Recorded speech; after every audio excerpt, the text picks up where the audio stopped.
Hello students, welcome to our YouTube channel. तो कैसे हो आप सब।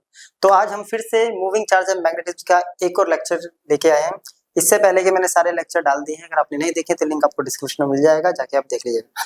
तो आज का जो हमारा टॉपिक होने वाला है वो होने वाला है force on a parallel current carrying conductor. तो दो कंडक्टर होंगे जो एक दूसरे के पैरेलल होंगे, उसके अंदर करंट फ्लो होगा, तो उसके ऊपर क्या फोर्स लगेगी तो वो हम यहाँ पे कैलकुलेट करेंगे। तो चलिए स्टार्ट करते हैं अपना आज का टॉपिक। तो चलिए स्टार्ट करते हैं अपना टॉपिक। तो टॉपिक अपना कि हमें दो पैरेलल कंडक्टर हैं, उनके अंदर करंट फ्लो करा रहे हैं, और करंट फ्लो कराने की वजह से जो भी फोर्स आएगी उसको हम यहाँ पे कैलकुलेट करेंगे। तो जरा समझते हैं। पहले हमने स्ट्रेट कंडक्टर के बारे में एक चीज तो हमने देखी है कि अगर ये एक स्ट्रेट कंडक्टर है, मान लेते हैं, है ना, इसको मान लेते हैं कंडक्टर ए बी, और इसके अंदर करंट फ्लो करा दिया हमने I1। ठीक है। तो according to right hand thumb rule क्या होगा, इसके चारों तरफ मैग्नेटिक फील्ड बनेगी। ठीक है। अब वो मैग्नेटिक फील्ड कैसे बनेगी, तो वो मैग्नेटिक फील्ड देखिए ऐसे ऐसे ऐसे इस डायरेक्शन में बनेगी, है ना। ये मैग्नेटिक फील्ड ऐसे ऐसे, ये इस मैग्नेटिक फील्ड की डायरेक्शन होगी। अब इस मैग्नेटिक फील्ड की जो डायरेक्शन होगी हर पॉइंट पे कैसे होती है, परपेंडिकुलर होती है ना। अगर इस पॉइंट पे देखेंगे तो ऐसे परपेंडिकुलर, इस पे देखेंगे तो ऐसे परपेंडिकुलर, इस पॉइंट पे देखेंगे तो ऐसे परपेंडिकुलर होगी। ठीक है। अब इस मैग्नेटिक फील्ड में हम क्या करेंगे, एक दूसरे कंडक्टर को यहाँ पे प्लेस करेंगे इसके बिल्कुल पैरेलल। तो देखते हैं क्या होता है। ठीक है। तो चलिए, तो मैं इसकी मैग्नेटिक फील्ड यहाँ पे ड्रॉ कर देता हूँ इसकी हेल्प से। ठीक है।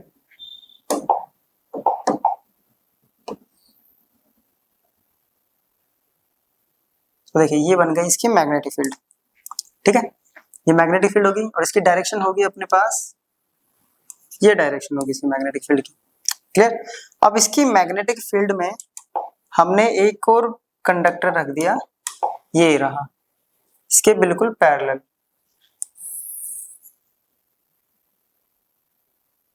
अब इस पैरेलल कंडक्टर को नाम दे दिया हमने CD, और इसके अंदर करंट फ्लो हो रहा है I2।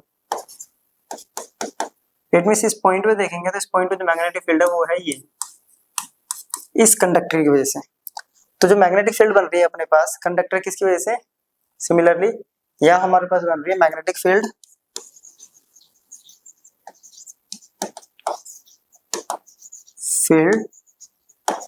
Due to conductor AB। ठीक है। अब वो मैग्नेटिक फील्ड क्या होती है, सिंपल V1 इक्वल्स टू, हम लोगों ने पढ़ा μ0/4π2I1, और डिस्टेंस, अब इसका डिस्टेंस ले लेते हैं हम, R डिस्टेंस पर है मान लेते हैं, अपॉन में R। ठीक है। और इसकी डायरेक्शन क्या होगी, देखिए अब ये जो मैग्नेटिक फील्ड है क्या करें, this B1 vector is perpendicular to होगी CD, है ना। इस पॉइंट पे जो CD का ये पॉइंट है, यानी CD जो वायर है इस पे कैसे होगी, परपेंडिकुलर होगी, और परपेंडिकुलर के साथ साथ क्या होगी, इनटू द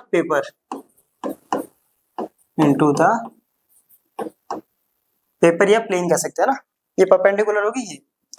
अब हम लगाएंगे लेफ्ट हैंड, फ्लेमिंग्स का लेफ्ट हैंड रूल। ठीक है। फोर्स, मैग्नेटिक फील्ड और करंट। देखिए करंट ऊपर जा रहा है, मैग्नेटिक फील्ड अंदर की तरफ जा रही है, तो फोर्स की डायरेक्शन क्या बन रही है, इस केस में फोर्स बन रहा है ये, किस पे बन रहा है, सेकंड पर। चलिए, तो इस मैग्नेटिक फील्ड की वजह से यहाँ पे क्या लग रहा है, फोर्स, है ना। It means this magnetic field B1 exerts force on conductor CD, और वो कंडक्टर CD पे क्या होगा, F2 इक्वल्स टू, हम लोगों ने पढ़ा हुआ है, इसमें करंट कितना जा रहा है, I2 L B1 साइन, और एंगल कितना है 90 डिग्री, अभी बताया था परपेंडिकुलर है। तो ये हो गया सिंपल अपने पास I2L B1, है ना। B1 की वैल्यू यहां से पुट करेंगे। ठीक है। तो B1 की वैल्यू आएगी अपने पास I2L μ0 अपॉन 4π2I1 अपॉन में R। क्लियर। इसको अरेंज करेंगे तो वैल्यू बन रही है μ0 upon 4π2I1 I2 by R into L, ये आ गया F2।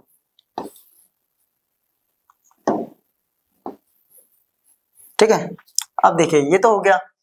अब इसके अंदर भी हमने करंट फ्लो कराया है, तो इसके पास भी क्या होगी, मैग्नेटिक फील्ड बनेगी। ठीक है, ये तो हो गया जब इसके अंदर करंट फ्लो हुआ, इसकी मैग्नेटिक फील्ड में दूसरा हमने कंडक्टर रख दिया। अब CD की मैग्नेटिक फील्ड में देखते हैं हम। ठीक है, अब CD क्या बना रहा है, मैग्नेटिक फील्ड। कैसे बनाएगा CD मैग्नेटिक फील्ड, ऐसे बनाएगा। देखिए CD की मैग्नेटिक फील्ड हो गई है। ठीक है, ये करंट है, फिर से राइट हैंड थंब रूल, ये ऐसे घूम रहा है मैग्नेटिक फील्ड की डायरेक्शन, इस पॉइंट पे ये, तो इस पॉइंट पे कैसे होगी,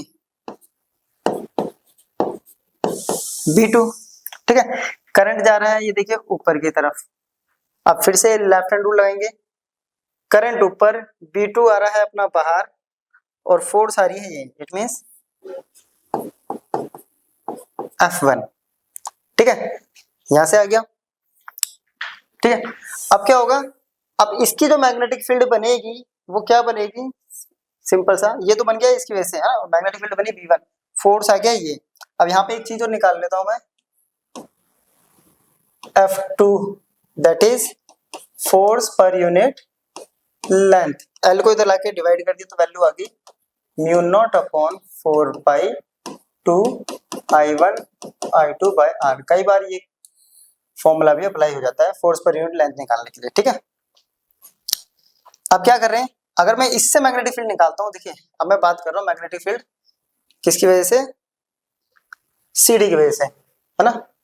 तो ये इसकी मैग्नेटिक फील्ड क्या है, B2, इसकी है ये B2, जो कि क्या होगी mu naught upon 4 pi 2, current कितना था इसके पास, I2 upon R। Same situation इसके पास भी है, बस डायरेक्शन क्या है इसकी अलग, वो इनटू द पेपर था, ये आउटसाइड आ रहा है, पेपर के बाहर आ रहा है। ठीक है, आउटवर्ड डायरेक्शन है, देखिए ये ऐसे आएगा बाहर। ठीक है, ऐसे आ रहा है, फोर्स तो इस पे भी लग रही है। अब ये फोर्स क्या होगी, इसके पास इस करंट एलिमेंट पे लग रही है I1, इसकी लेंथ है L, ये हो जाएगा B2 sin 90। ठीक है, तो I1 L B2, राइट। अब इनकी वैल्यू पुट करें, B2 की वैल्यू ये होगी, इसको अरेंज करते हैं म्यू नॉट अपॉन 4 पाई 2, ये I1 पीछे कर दिया, I2 को पीछे अरेंज कर दिया, अपॉन में R इंटू L, ये आ गया F1। अब देखिए ध्यान से आप वैल्यू को नोट करेंगे, F1 और F2, F1 और F2 जो दोनों है सेम वैल्यू आ रही है, बट फर्क कितना है, अगर हम इसको डायरेक्शन देखें तो डायरेक्शन अपोजिट है। F1 ऐसे जा रहा है, F2 ऐसे आ रहा है, तो इस केस में दोनों एक दूसरे को क्या कर रहे हैं, यहाँ पे अट्रैक्ट कर रहे हैं। तो ये जो केस है ये बनता है अपने पास अट्रैक्ट वाला, अट्रैक्ट। तो दैट इज F1 जो है वो इक्वल है F2 के, बट डायरेक्शन ऑपोजिट होगी, यानी F1 equals to minus F2। ठीक है ना, एक दूसरे को क्या कर रहे हैं, अट्रैक्ट कर रहे हैं। ये तो हो गया जो हमने सेम डायरेक्शन में करंट फ्लो कराया। अगर ऑपोजिट में करेंगे तो क्या होगा, उसको देख लेते हैं एक बार। तो एक बार इसको नोट कर लीजिए। अब क्या कर रहे हैं, कंडक्टर वही है हमारे पास पैरेलल। ठीक है,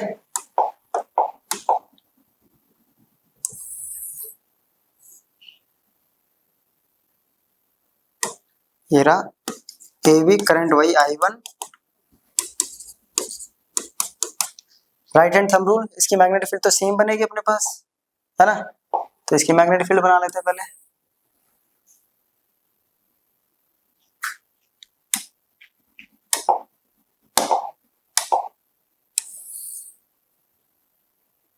ये हो गई इसकी मैग्नेटिक फील्ड, राइट। इसको थोड़ा सा, चलिए ये मैग्नेटिक फील्ड हो गई इसकी। अब इसकी मैग्नेटिक फील्ड की डायरेक्शन वही रहेगी जो सेम थी, ये डायरेक्शन है, राइट। अब इसको इस पॉइंट पे हम डायरेक्शन दिखाएंगे, इसकी मैग्नेटिक फील्ड में हमने रख दिया कंडक्टर CD। अब देखिए राइट हैंड थंब रूल के अकॉर्डिंग ये मैग्नेटिक फील्ड की डायरेक्शन होगी ना, CD रख दिया, तो इस पॉइंट पे जो मैग्नेटिक फील्ड होगा वो यहाँ जा रहा है B1, ये हो गया D, ये हो गया C। अब फर्क क्या आ जाएगा, इसमें करंट की डायरेक्शन हमने कर दी ऑपोजिट, बाकी सब चीज सेम है ना, करंट ऑपोजिट कर दिया। अब देखिए ये मैग्नेटिक फील्ड, ये करंट, मैग्नेटिक फील्ड अंदर है, करंट नीचे है, तो फोर्स कहाँ आ रही है इस बार, इस केस में फोर्स आ रही है इधर, पर डायरेक्शन चेंज है। फोर्स की वैल्यू क्या आएगी, F2 की सेम वही, क्योंकि देखिए जो V1 आएगा वो आएगा mu naught upon 4 pi 2 I1 upon R, force आएगा सेम, ये आएगा mu naught upon 4 pi 2 I1 I2 L by में R, ठीक है। बस इसकी डायरेक्शन होगी इस तरफ राइट साइड में, ठीक है। अब इसकी मैग्नेटिक फील्ड बनेगी सेम, तो इसकी मैग्नेटिक फील्ड बना लेते हैं, ठीक है। इसकी मैग्नेटिक फील्ड अब कैसे बनेगी, इसकी मैग्नेटिक फील्ड ये बन रही है इसकी मैग्नेटिक फील्ड,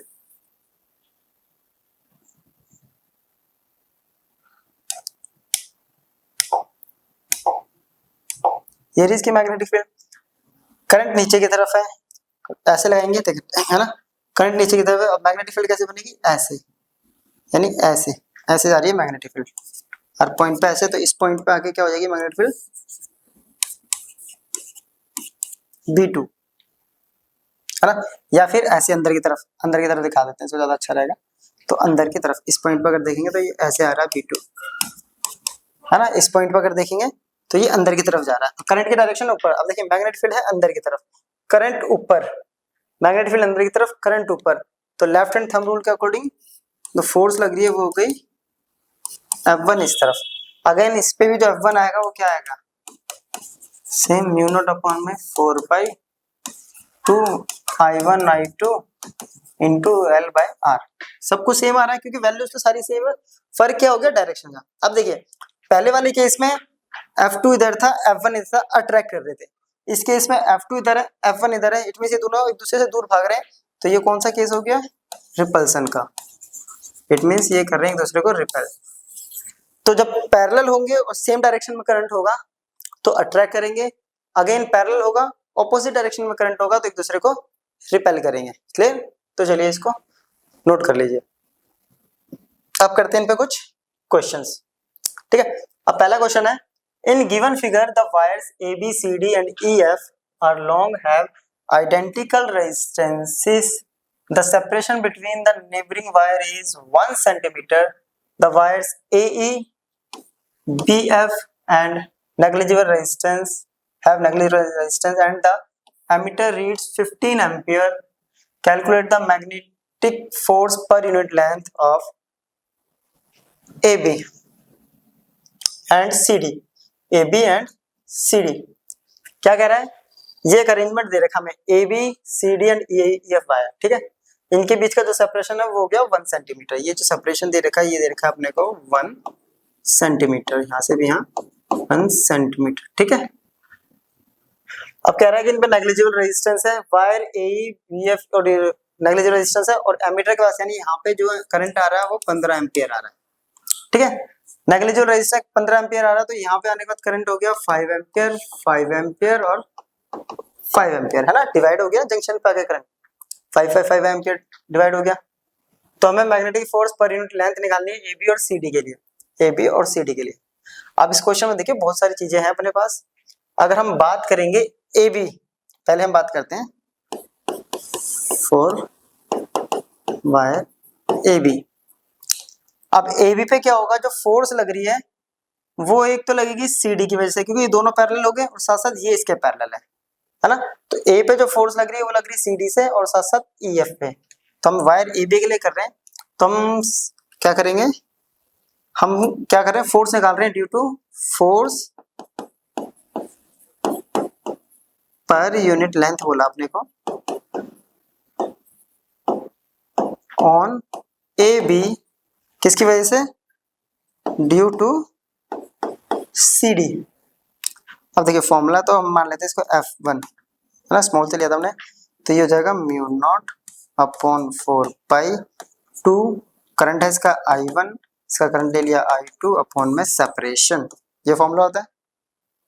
इसकी वैल्यू हो गई 10 टू द पावर -7, है ना। चलिए कोई प्रॉब्लम नहीं है, 10 टू द पावर -7 2, ये हो गया 5, ये हो गया 5, सेपरेशन हो गया 1 सेंटीमीटर, दैट इज 1 इंटू 10 की पावर -2। क्लियर। तो ये हो गया 10 50 50, ठीक है, 2 5 10 50, और ये इसे सॉल्व करेंगे तो ये आ गया 50 इंटू -7 और ये जाएगा प्लस का 2 तो -5।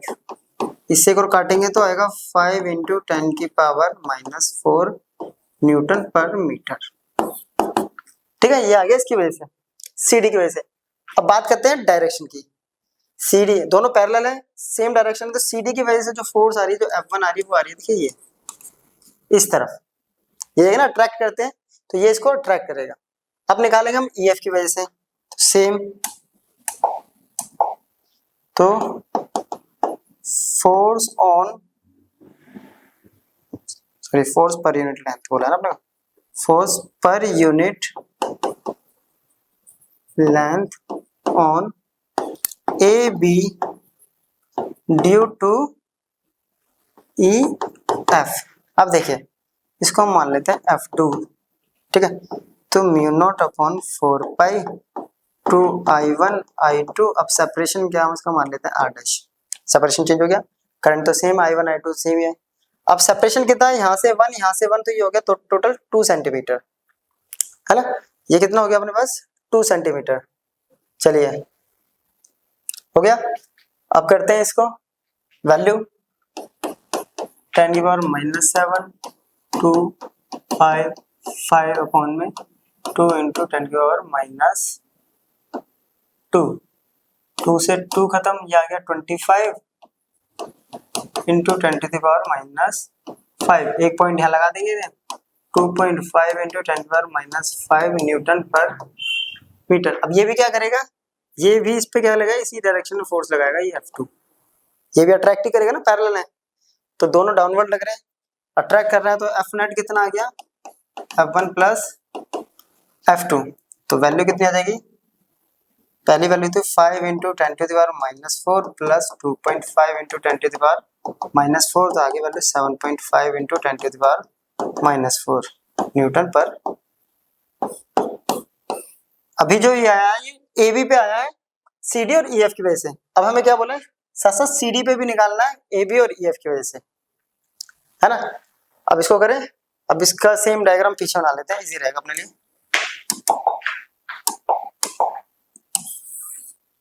कुछ ऐसा है,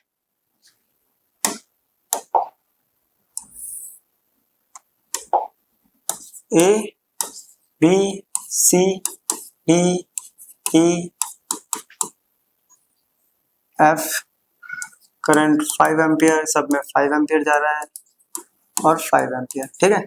सेपरेशन 1 सेंटीमीटर 1 सेंटीमीटर। अब CD पे निकाल रहे हैं, तो force per unit length on CD due to AB, तो फोर्स में देखिए कोई प्रॉब्लम नहीं होने वाली, सब कुछ सेम ही आएगा, μ0/4 to I1, right, I1 I2 by R, तो ये वैल्यू होगी 10 की पावर -7। I1 5 एम्पियर है, ये भी 5 एम्पियर, सेपरेशन कितना है दोनों के बीच का, वही 1 इंटू 10 टू द पावर -2, तो आंसर वही आ जाएगा, तो पीछे आया था 5 into 10 to the power -4 newton per metre. लेकिन इसकी जो डायरेक्शन होगी, अब ये इसको क्या करेगा, इस तरफ अट्रैक्ट करेगा, तो F1 हो गया इस तरफ, क्लियर। अब हम निकालेंगे EF की वजह से CD पर, तो force per unit length on CD due to EF, तो ये हो गया F2 μ0/4 to I1 I2 upon में R', ठीक है। डिस्टेंस चेंज हो गया, नहीं R ही रहेगा, सॉरी, EF और इसका बीच का डिस्टेंस तो R ही है, बराबर डिस्टेंस है ना, CD का EF से और CD का EB से बराबर डिस्टेंस है, तो वैल्यू क्या आएगी, सेम वही आ जाएगी, इंटू 2 इंटू 5 इंटू 5 अपॉन में 1 इंटू 10 टू द पावर -2, तो आंसर आ गया 5 into 10 to the power -4 newton per metre. अब बात करेंगे डायरेक्शन की, तो ये इसको इस तरफ अट्रैक्ट करेगा। तो एफ नेट कितना आ जाएगा, एफ नेट आ गया F1 माइनस F2, दोनों की वैल्यू क्या है सेम, दोनों की value 5 into minus 4 into 5 into 10⁻⁻⁴, तो आंसर आ गया 0। तो एफ नेट आ गया अपने पास 0, यहाँ पे फोर्स आ जाएगी अपने पास, ठीक है। चलिए नेक्स्ट क्वेश्चन देखते हैं। क्वेश्चन बोल रहा है a long straight conductor PQ carrying a current of 60 ampere is fixed horizontally. Another long conductor XY is kept parallel to PQ at a distance of 4 mm in air. Conductor XY is free to move and carries a current I. Calculate the magnitude and direction of current I for which the magnetic repulsion just balance the weight of the conductor XY. Mass per unit length of conductor is this. क्या कर रहा है, एक straight conductor है PQ, उस पर current जा रहा है 60 एम्पियर, 60 एम्पियर है ना। तो देखिए ये एक PQ हमने कंडक्टर बना लिया ऐसे,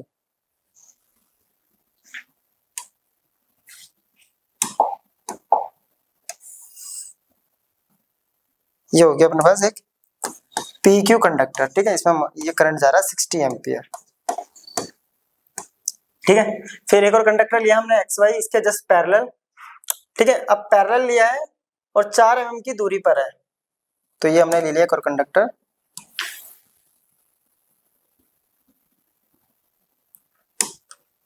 XY, ठीक है। डिस्टेंस है इसके बीच में 4 mm, करंट जा रहा है इसके अंदर I।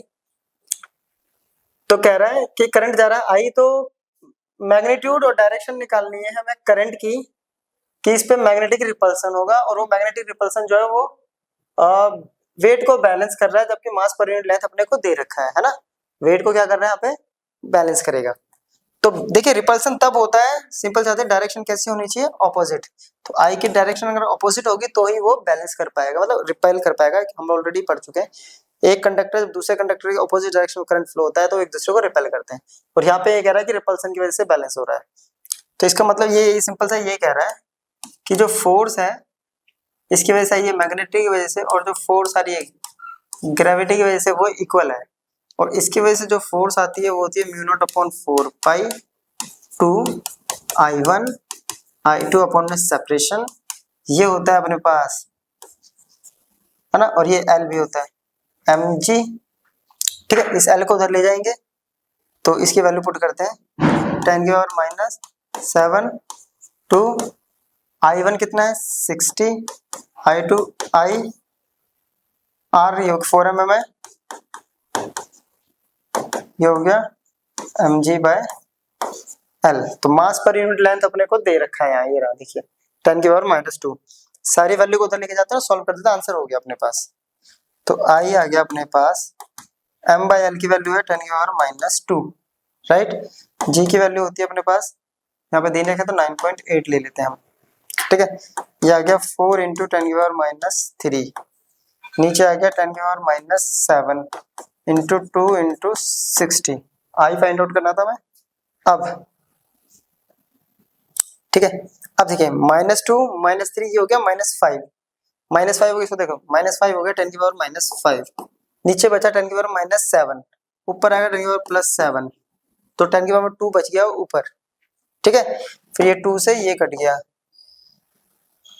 तो अपने पास आ रहा है ऊपर 9.8 इंटू 2 10 की पावर आ रहा है अपने पास 2 अपॉन में 60, और इंटू ये आ गया नीचे 10, ये इससे कैंसिल, इसने इसको कर दिया 3, अब 3 से इसको कर देते हैं डिवाइड, 3 3 जा 9, 3 2 जा 6.20 बचेगा 6 तो आई वे इतना करंट अपना, सॉरी करंट बोला ना, इतना करंट फ्लो होगा, इतना एम्पियर अपना करंट जो है आई होगा अपने पास। और डायरेक्शन हमने बताई दी है, डायरेक्शन कैसी होनी चाहिए XY की में करंट की डायरेक्शन PQ से जस्ट अपोजिट, PQ से जब जस्ट अपोजिट होगी तभी एक दूसरे को क्या कर पाएंगे, रिपेल कर पाएंगे, ठीक है। चलिए नेक्स्ट क्वेश्चन कह रहा है a square loop of side A carrying a current I2 kept at distance x from an infinitely long straight wire carrying a current I1 as shown in the figure. Obtain the expression for the resultant force acting on the loop. ठीक है, ये एक wire है, ठीक है, इसमें current जा रहा है I1, इसके पैरेलली रख दिया, ये ऐसे सामने रख दिया, एक और एक रख दिया हमें स्क्वायर, हाँ स्क्वायर लूप है, इसकी साइड ए दे रखा है, इसमें करंट I2 फ्लो हो रहा है।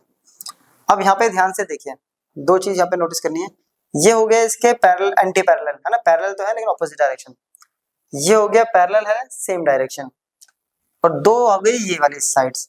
अब ये साइड्स क्या करेंगे, अब ध्यान से देखिए, इसकी मैग्नेटिक फील्ड अंदर की तरफ बनेगी, है ना, ऐसे बनेगी, पहले इन दोनों को कर लेते हैं फिर बाद में करते हैं। इसकी मैग्नेटिक फील्ड क्या है, अंदर की तरफ बनेगी ऐसे, अगर हम मैग्नेटिक फील्ड की बात करें तो ये ऐसे बनेगी इस तरफ, और ये और मैग्नेटिक फील्ड में क्या हो जाएगा एंगल 90 डिग्री, राइट, 90 डिग्री का आएगा, इसमें करंट आएगा ये, इसमें करंट आएगा ये, डायरेक्शन हो गई। अब इससे जो भी फोर्स निकलेगी और इससे जो फोर्स निकलेगी, क्योंकि इसमें भी मैग्नेटिक फील्ड क्या होगी सेम अंदर की तरफ, तो दोनों की डायरेक्शन क्या होगी अपोजिट, और मैग्नीट्यूड तो इक्वल होगा क्योंकि सब कुछ सेम है। तो जो ये वाले साइड्स है हमारे, इसको नेम अगर मैं करूं ए बी सी डी, तो force on C D and A B क्या होगा, are equal and opposite. Simple सा देखिए, सिंपल लगाएंगे, F equals to I L B sine theta, सब कुछ आ जाएगा, बस डायरेक्शन बदल जाएगी, इसकी वजह से डायरेक्शन अलग आएगी, इसकी वजह से डायरेक्शन बिल्कुल दोनों एक दूसरे को ऑपोजिट आएगी, ऑपोजिट होने की वजह से क्या होगा, एक दूसरे को ये कैंसिल आउट कर देंगे, सो दे कैंसिल ईच।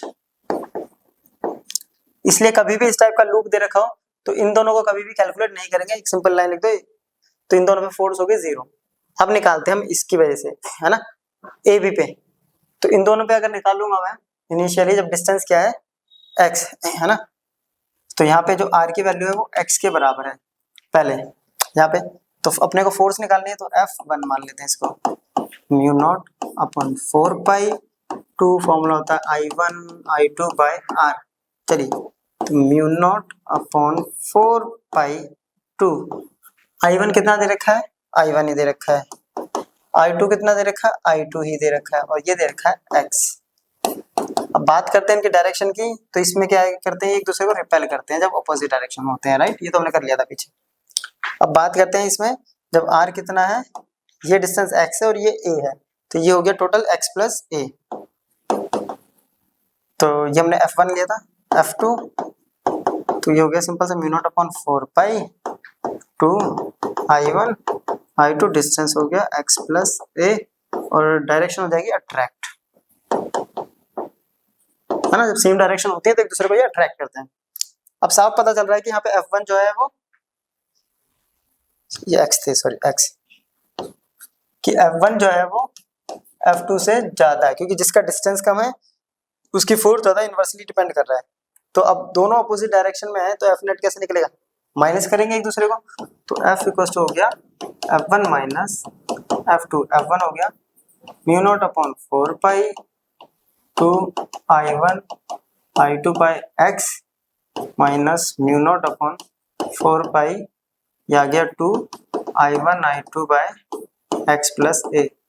तो देखिए mu naught upon 4 pi 2 I1 I2 common आ गया, यहाँ कॉमन ले लेते हैं, mu naught upon 4 pi 2 I1 I2 common आ गया, यहाँ बच गया 1 by x minus 1 by x plus a, तो कॉमन आ रहा है अपने पास mu naught upon 4 pi 2 I1 I2, solve करेंगे तो आएगा x into x plus a, यहाँ आ गया x प्लस ए और माइनस x, ठीक है, ये आ गया। अब अपने को क्या बोला था, इसमें फोर्स निकालनी थी, ठीक है, और हमने क्या निकाल दिया, फोर्स पर यूनिट लेंथ, तो सबको हम क्या करते हैं यहाँ पे लेंथ से मल्टीप्लाई करते रहते हैं, ठीक है, क्योंकि एक लेंथ की कमी आ रही है, क्योंकि उन्होंने फोर्स बोला, हमने फोर्स पर यूनिट लेंथ निकाल लिया, तो फोर्स में लेंथ किसकी आती है, ये लेंथ कितनी है, यहाँ मल्टीप्लाई होता है लेंथ से l, तो ये हो गया a, यहाँ भी आ गया a, तो हर तरफ क्या चलता रहेगा अपने पास a कॉमन ले लेते हैं, ठीक है, तो x माइनस एक्स यहाँ पे कैंसिल आउट हो गया, a इंटू आ गया a स्क्वायर, तो वैल्यू आ गई mu naught upon 4 pi 2 I1 I2 a square upon में x into x plus A.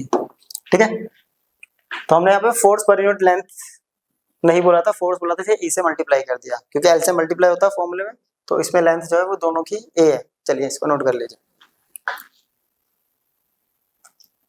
Next question, two infinitely long straight wires A1 A2 carrying current I to I flowing in the same direction are kept this distance apart. Where should a third straight wire A3 carrying current 1.5 I placed between A1 and A2 so that it experience no force due to A1 and A2? Does the net force acting on A3 depends on current flowing through it? क्या कह रहा है, तीन wire है A1 A2, ठीक है, उनके अंदर करंट फ्लो हो रहा है I1 I एंड 2I। तो पहले ये इसको कर लेते हैं हम। फर्स्ट हो गया ये A1,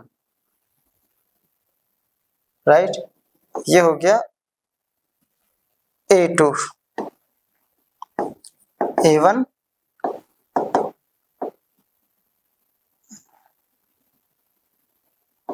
A2, इसके अंदर करंट फ्लो हो रहा है I, इसके अंदर करंट फ्लो हो रहा है 2I, दोनों के बीच का सेपरेशन है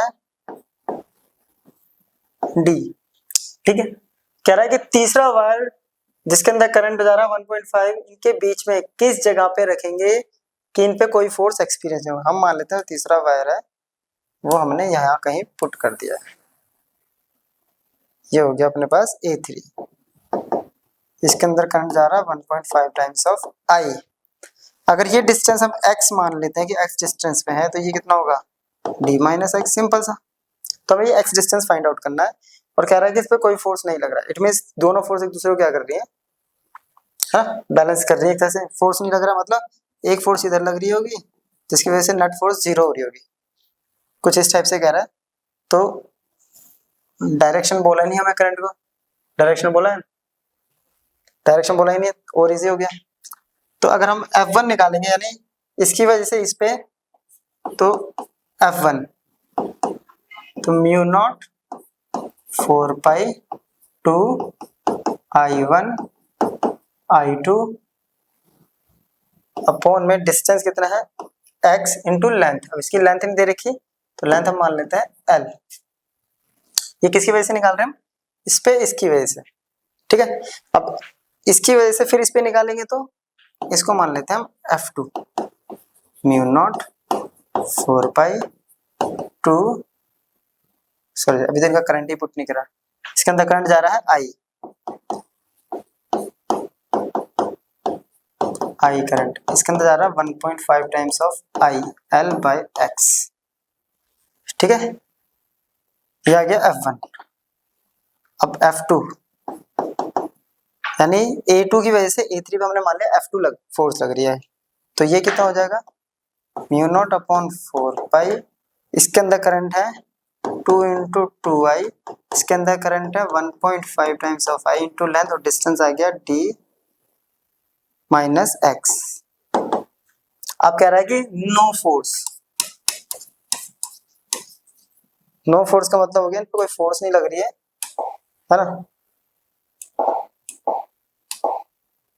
तो कोई फोर्स नहीं लग रही है, तो it means F1 equals to, sorry small ने कैपिटल लिया था मैं, F1 equals to F2।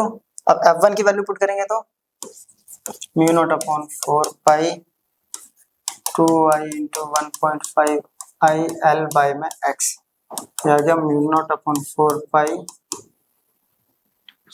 2 into 2I है ना इंटू 1.5 I L बाय में D माइनस एक्स। यार ये देखिए ये इससे कैंसिल हो जाएगा, ये 2I ये 2I खत्म, 1.5 L से L, तो इधर बच गया है ओनली 1 बाय एक्स और इधर बच गया है 2 by D minus x.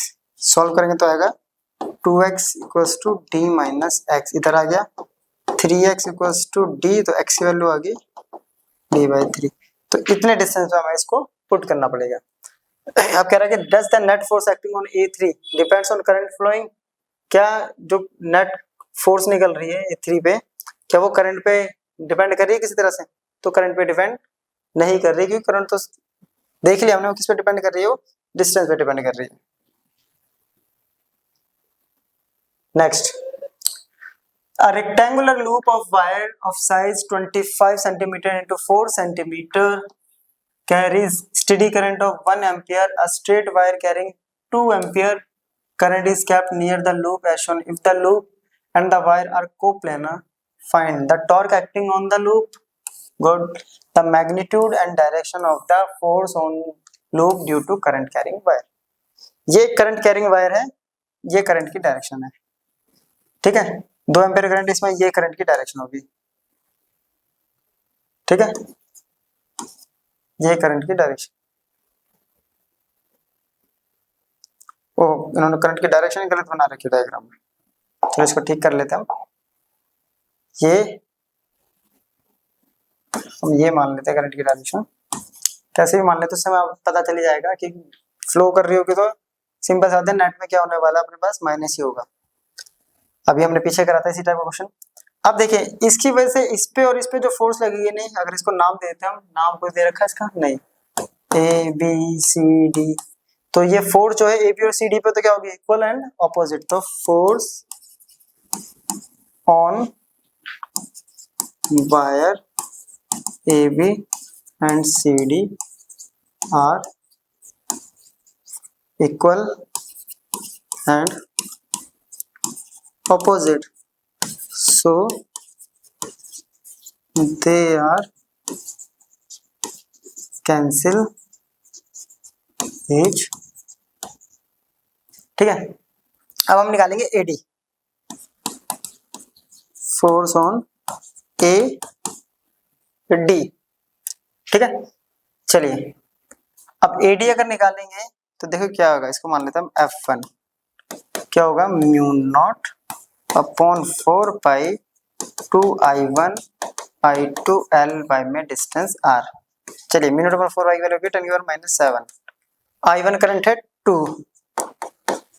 I2 current है 1, इसकी लेंथ कितनी है, तो 4 सेंटीमीटर, दैट इज 4 इंटू 10 की पावर -2, इनके बीच का सेपरेशन कितना, 1 सेंटीमीटर, 1 इंटू 10 की पावर -2, -2 कट गया, 2 टू द 4, 16 इंटू 10 की पावर -7, तो F1 आ गया 16 इंटू 10 की पावर -7 न्यूटन, ठीक है।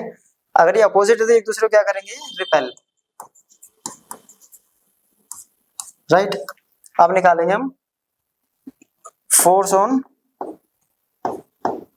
बी सी, उसको F2 मान लेते हैं, ये क्या होगा, mu naught upon 4 pi 2 I1 I2 into length upon में डिस्टेंस, ये होता फॉर्मूला, म्यू नॉट अपॉन 4 पाई 10 की पावर -7, 2 I1 है 2, I2 है 1, लेंथ, अब इसकी लेंथ कितनी हो गई, ठीक, इसकी लेंथ है फिर से वही 4 सेंटीमीटर, तो 10 की पावर -2, डिस्टेंस बदल गया, 1 सेंटीमीटर प्लस 2.5 तो हो गया 3.5, 3.5 इंटू 10 की पावर